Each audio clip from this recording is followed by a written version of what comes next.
Hello. I know it's very late at night, but I've just switched on the computer and I am staggered by what I've seen. There's an interview with Nadhim Zahawi. He's the person who took over from Gavin Williamson. Go, Gavin, go! Oh, he's gone. And I had great hopes for Nadhim Zahawi, but clearly they were misplaced because he's taken to imitating the lady I was talking about earlier today, Molly May Haig. I cannot believe it. And she was even mentioned in the interview. She did her interview, if you remember, with Steve Bartlett's on his podcast about the CEOs. And Nadim Zahawi has done an interview on LBC with Tom Swarbrick. And if you remember, Molly May went on about we all have the same 24 hours in a day, a little insensitive, or a little sort of clumsy, because some of us have very little choice about what we do. She presumably has a lot of choice. She's had a lot of opportunity, and therefore a lot of choice. She's still made mistakes, as I pointed out, but yeah, she has choice. Many people do not have choice. Many people face poverty and have to come to grips with that. And that's in the UK. And outside the UK, it's even worse. So it's ham-fisted for her to start talking about opportunity. You've just got to work hard, and opportunity falls into your lap. No, it doesn't. You can work incredibly hard and still get nowhere. Now, Tom Swarbrick asked the minister about the tax hikes and the energy bills, and pointed out quite rightly that people are looking to the government for help. And the minister, and I think I paraphrase a little bit, he said, the best way is to get a better job.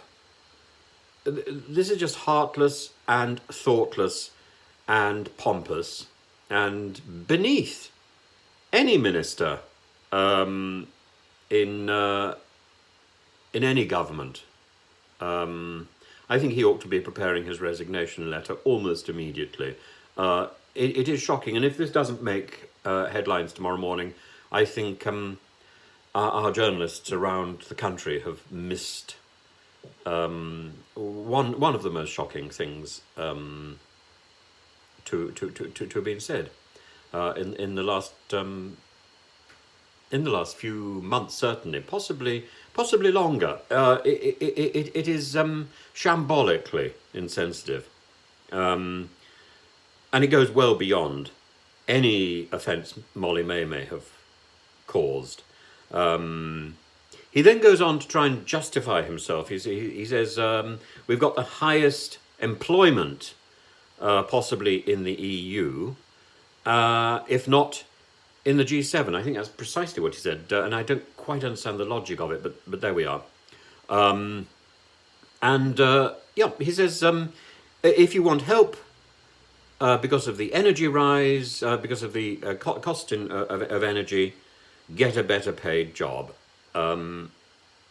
He couldn't have been any clearer about that. It's simply staggeringly insensitive. He then goes further and tries to disguise this affront with data. It's what people always try and do. Data is confusing in itself and means very little to anybody. So it's always good to pluck out when you know you've made a mistake. So he talks about £4.2 billion that the government has provided to people for help, and how they're taxing the bigger earners. But I mean, it means very little. I suppose at that moment, one of his assistants was probably kicking him under the table and or screaming whispers in his ear. But he'd already, made the mistake, and it's all on air. And as I say, I'm simply staggered. If you think I'm overreacting, please let me know. If you've got some thoughts on this, please let me know.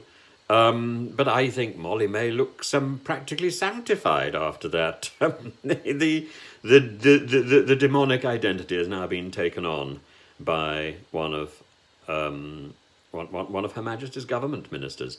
So there we are, Nadhim Zahawi. As I say, I had great hopes for you. Not anymore. Yeah,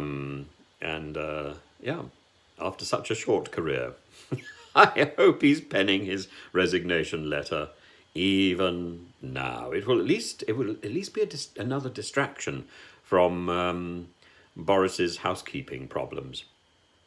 Anyway, please do follow my channel, subscribe. I think that means you ring the bell as well, and then you get to know when I'm putting up another